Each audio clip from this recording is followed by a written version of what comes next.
Icoana făcătoare de minuni Acționița de la Sfânta Mănăstire Hadâmbu, Iași, septembrie 2022, www.zâmbetulsoarelui.wordpress.com. Așa cum au fost povestite 53 mărturii. Mă numesc Teionel și sunt din Bacău. Am venit la Mănăstirea Hadâmbu pentru a mă ruga ca să trec cu bine un examen la serviciu.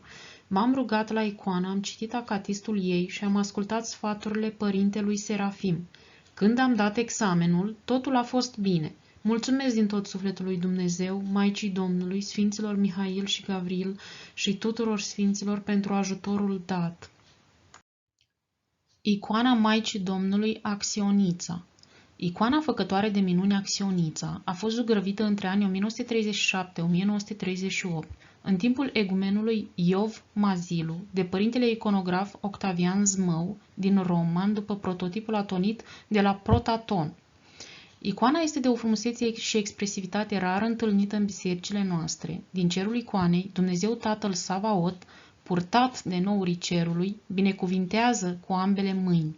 De la pieptul Tatălui, pe o rază întreită purcede Duhul Sfânt în chip de porumbel. Sfinții Arhanghel Mihail și Gavril așează cu smerenie cucernică o coroană voievodală peste Maforionul împărătesei cerurilor.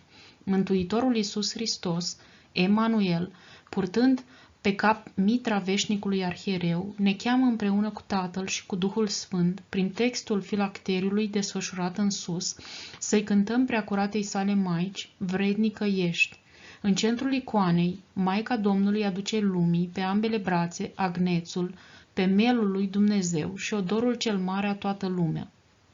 Icoana Maicii Domnului Acționița, izvorătoare de mir și făcătoare de minuni, revarsă binefaceri și tămăduiri, apără și călăuzește pe iubitorii de îngerească viețuire, pogoară binecuvântare și ajutor peste părinți și copii, peste tineri și vârstnici, tămăduind pe cei bolnavi sufletește și trupește, arătând astfel prezența lucrătoare a Duhului Sfânt în icoana sa, după mărturiile celor care nu tac a spune pururi puterile născătoare de Dumnezeu consemnate și în această carte de teologie a icoanei.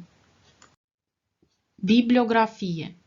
Icoana Maicii Domnului de la Mănăstirea Hadâmbu, minuni recente. Calinic Botoșăneanul, episcop vicar, Iași, 2017. Bucură-te, Marie, preacurată împărăteasă, care prin icoana ta cea făcătoare de minuni ne izvorăști tămăduiri. Septembrie 2022, www.zâmbetulsoarelui.wordpress.com